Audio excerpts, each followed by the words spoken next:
Somewhere in America right now, a veteran's grandson is walking into a pawn shop with a canvas bag over his shoulder and a rifle his grandfather carried home from the Pacific.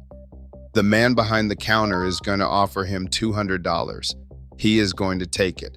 And that rifle, that specific rifle with its original finish and its bring-back paperwork still tucked in the stock, is going to sit in a dealer's case for 30 days before a collector pays $3,000 for it without blinking. This video is the warning that grandson needed before he ever walked through that door. Number 10. The Czech CZ52 pistol. Most American gun owners have never held one. That is the first thing you need to understand about the CZ52 and also the first reason it belongs on this list. Czechoslovakia in the early 1950s was a nation under Soviet pressure, building weapons on Soviet timelines, but refusing quietly and stubbornly to do things the Soviet way. The CZ52 is the physical evidence of that refusal. When the Soviets told the Czechs to chamber their new service pistol in the standard 7.62 by 25 Tokarev cartridge, the Czechs complied. When it came to the operating system, however, they did something nobody else was doing. They built a roller-locked action into a service pistol. Roller locking, the same operating principle that made the German MG42 machine gun and the See-et-me rifle famous, uses two small cylindrical rollers that cam outward into recesses in the barrel extension. When the action closes, the breech is locked mechanically until pressure drops to a safe level, at which point the rollers retract and the slide cycles. In a pistol chambered for a high-pressure cartridge, this system produces a lockup so positive and so precise that the CZ52 remains one of the mechanically interesting service pistols of the entire Cold War era. The problem for collectors is the import window. These pistols flooded into the American surplus market in the 1990s and early 2000s when Eastern European arsenals were liquidating Cold War stockpiles. That window is closed. The arsenals are empty. The importers have moved on. What arrived on American shores is all there will ever be. And every year, more of them get refinished, mishandled, or parted out by people who have no idea what they are holding. A decade ago, a matching CZ52 and original military finish was a $75 gun at any gun show. Today, correct, matching examples in genuine arsenal condition are bringing $250 to $400, and that price curve has not peaked. Find one with the original holster, the cleaning rod, and the extra magazine, and you are looking at a package that serious Eastern Bloc collectors will compete hard to own. Do not refinish it. Do not remove the import marks if it has them. Leave it exactly as it came out of that Czech arsenal and let time do the rest. Number 9, the Swedish Mauser M96. There is a phrase that keeps appearing in gunsmith forums and collector circles and in the back rooms of serious auction houses whenever the Swedish Mauser comes up. The phrase is mirror bore. Not good bore, not clean bore, mirror bore, as in you look down the barrel of a Swedish M96 that has been sitting in a military storage crate for 60 years and you see your own reflection staring back at you. Sweden did not issue these rifles expecting them to be fired heavily. They issued them expecting them to be maintained perfectly, and the Swedish military maintained them perfectly. The steel used in Swedish Mauser production, sourced from Swedish iron ore processed to tolerances that German and American manufacturers of the same era acknowledged as superior, produces a barrel quality that collectors are still finding in unissued crates today. The M96 uses a standard Mauser 98 style controlled round feed action, but executed at a level of fit and finish that puts most contemporary sporting rifles to shame. The triggers were adjusted at the factory to a crispness that modern custom gunsmiths charge hundreds of dollars to replicate. The stocks were fitted to each individual action. Matching numbers on a Swedish Mauser are not a bonus, they are the baseline expectation because these rifles were assembled as matched systems and kept that way through decades of military storage. Here's what most people do not know. Sweden never fought a major 20th century war. That means these rifles were never issued into the kind of conditions that destroyed matching numbers and original finishes on German, Russian, and Japanese counterparts. The Swedish military stored them, maintained them, and eventually surplused them with their matching stocks, matching bolts, and original finishes largely intact. Clean, matching M96 examples were $150 guns 15 years ago. Today they are moving at $350 to $600, and the trajectory is straight up. The collector community is waking up to what gunsmiths have known for decades. The Swedish Mauser is one of the finest production bolt-action rifles ever manufactured by any government for any army anywhere on Earth. Number 8, the Swiss K31 Schmidt-Rubin. Stop whatever you are thinking about straight-pull bolt actions and listen carefully, because the Swiss K31 is about to change your understanding of what a military service rifle can be. Every bolt-action rifle you have ever handled works the same fundamental way. You lift the handle, you pull it back, you push it forward, you push it down, 4 separate motions to cycle the action. The K31 uses 2.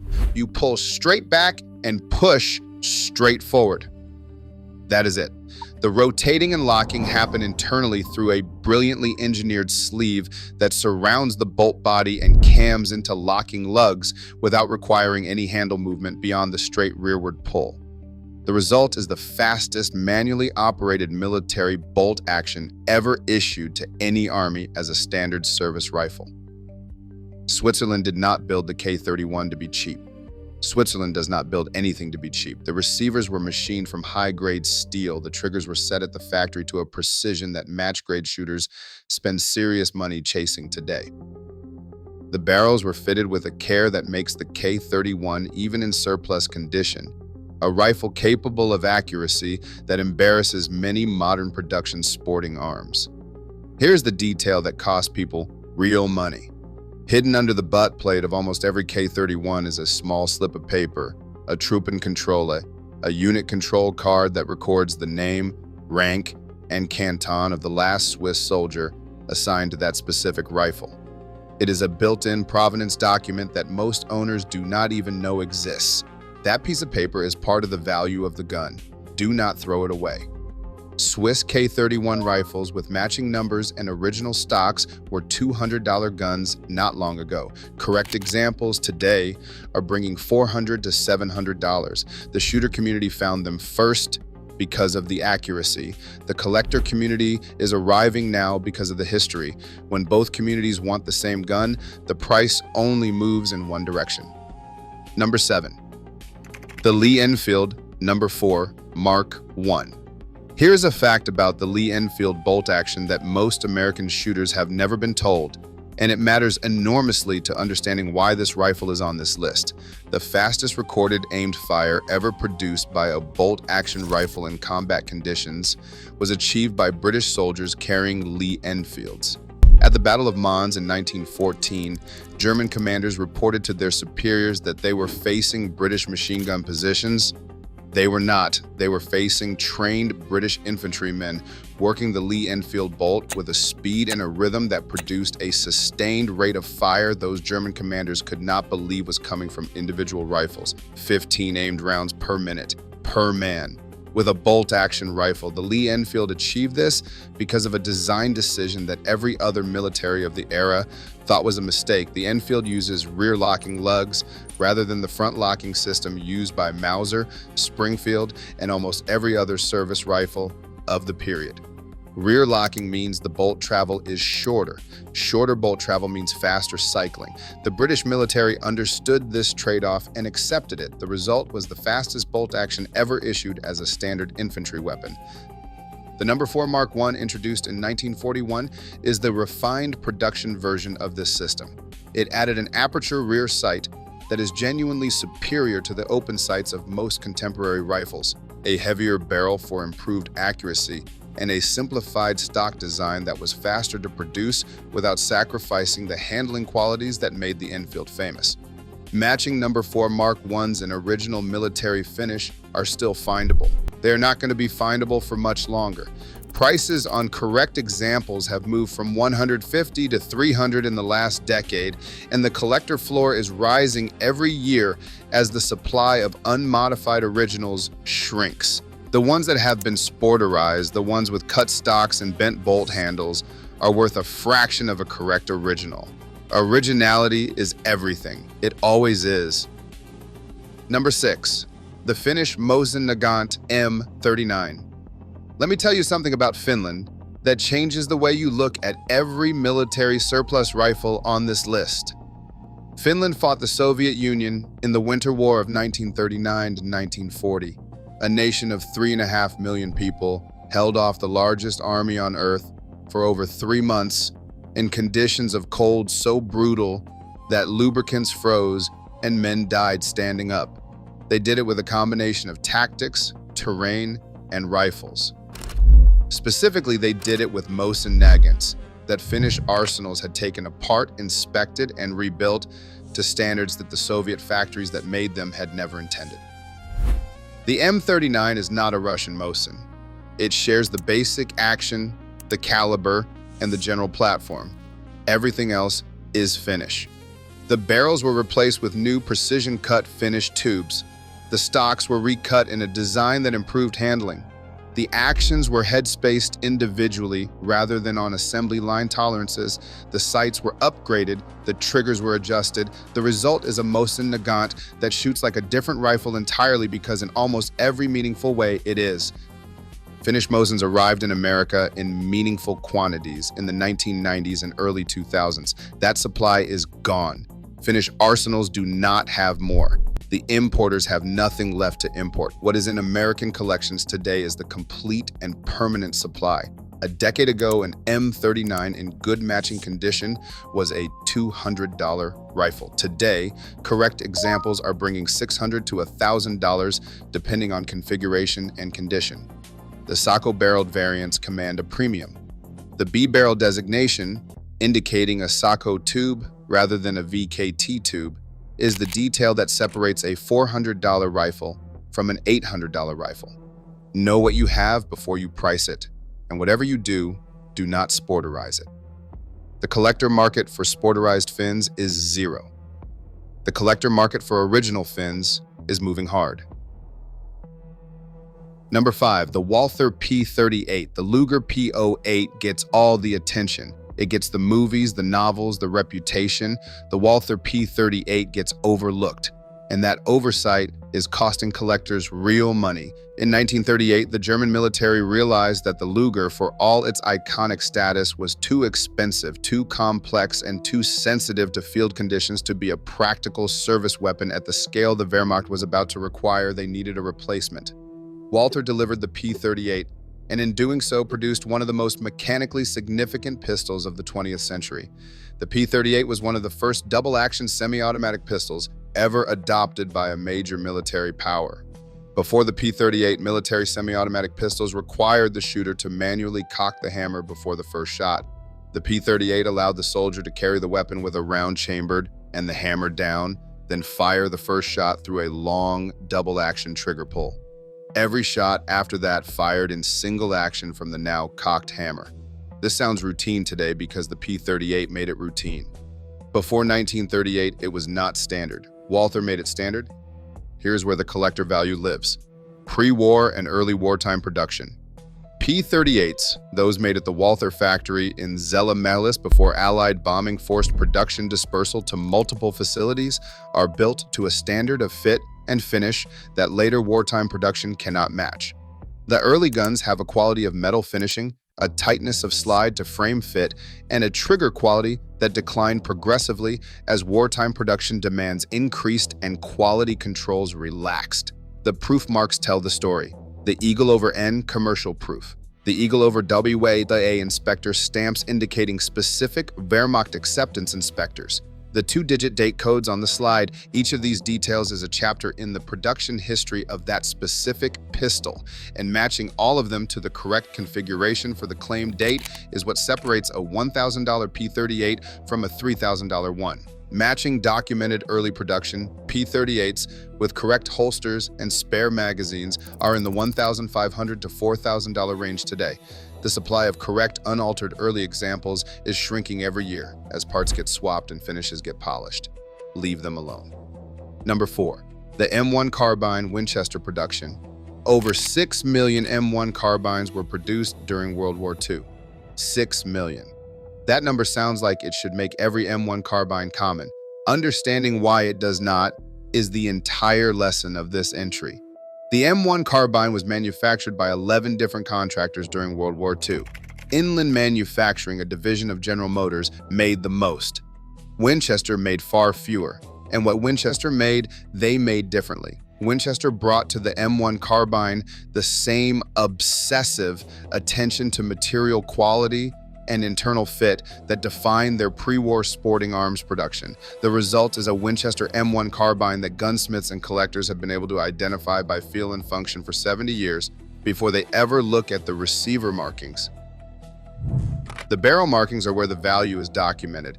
A Winchester marked barrel on a Winchester receiver with a matching stock cartouche. The small stamped mark indicating the stock manufacturer and inspector is the combination that defines a correct Winchester carbine. The problem is that M1 carbines were rebuilt, arsenal repaired, and parts swapped throughout their service life and into the Korean War era. A carbine that left Winchester in 1943 may have come back from service with an inland barrel, a universal stock, and an Underwood bolt. Each part is genuine military issue. The rifle is no longer a correct Winchester. The difference in collector value between a correct matching Winchester carbine and a parts correct field grade carbine is measured in hundreds to over $1,000 depending on condition. A field grade M1 carbine in shooter condition brings $500 to $800 today. A correct documented Winchester production carbine with matching components brings $1,500 to $2,500. A correct Winchester with the original oiler, the sling, the magazine pouch, and any bring back documentation is a gun that serious collectors will compete hard to own at prices north of $3,000. Know your markings, learn the date codes, and if you have one that has been sitting in a closet since a grandfather came home from the Pacific and never touched it, that is not a dusty old rifle. That is a documented piece of American military manufacturing history, and the market is treating it accordingly. Number 3, the Japanese Type 99 Arisaka last-ditch production. I need you to set aside everything you think you know about last-ditch production Japanese rifles, because the conventional wisdom on these guns is backwards, and that backward thinking is either making people rich or making people poor, depending on which side of the transaction they are on. The Type 99 Arisaka was Japan's standard service rifle of World War II. As the war turned against Japan in 1944 and 1945, as American bombing campaigns disrupted manufacturing, as raw material supplies tightened, and as the military demand for rifles became desperate, Japanese production simplified. The wooden stocks became rougher. The metal finishing deteriorated. The dust cover was eliminated. The monopod was dropped. The anti-aircraft sights were removed. The bluing gave way to a dull, patchy, sometimes barely there finish that American veterans described as crude, and that American gun dealers for decades described as inferior. Here's what those dealers got wrong. That crude finish is not a defect, it is a document. It is physical evidence of a nation manufacturing rifles in the final desperate months of a losing war. The specific constellation of simplified features on a late-war Arisaka tells you exactly when and approximately where that rifle was made. And in the collector world, that level of historical specificity is not a liability, it is the value. The detail that defines an Arisaka's collector worth above every other factor is the chrysanthemum, the mum, the imperial seal stamped on the receiver. Japanese military tradition held that a rifle bearing the emperor's seal was an extension of imperial authority. When Japan surrendered, those seals were ground off most rifles before they were handed over to Allied forces as a matter of preserving imperial dignity. An Arisaka with an intact, unground mum is a rifle that was never formally surrendered.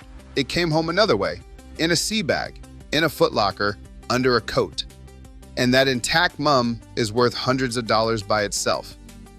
Last-ditch Arisakas with intact mums and no import marks are bringing $400 to $800 from informed collectors today. That number is going up. Japan is not sending more. The veterans who brought them home are gone. Every year the supply shrinks and the prices rise to meet the demand of collectors who understand what they are actually looking at. Number 2. The German Luger P08 artillery model. You know the Luger. Everybody knows the Luger. The standard P08 with the 4-inch barrel is one of the most recognized handguns in the world. It has been in 1,000 movies and on 1,000 lists, and its collector value is real and well documented. What most people have never seen, never held, and never seriously researched is the artillery model, and that is exactly why it belongs at number 2 on this list. In 1917, the German military needed a pistol capable of reaching targets at distances beyond what any standard service pistol was designed to engage. Artillery crews, machine gun teams, and officers operating in conditions where a rifle was impractical but a standard pistol was insufficient needed something in between. The answer was the Lange Pistole Acht, the long pistol, the artillery Luger. A P08 action fitted with an 8-inch barrel, a tangent rear sight graduated out to 800 meters, a wooden shoulder stock that converted the pistol into a carbine, and the most famous optional accessory in handgun history, the trommel magazine, the snail drum magazine, holding 32 rounds of 9mm.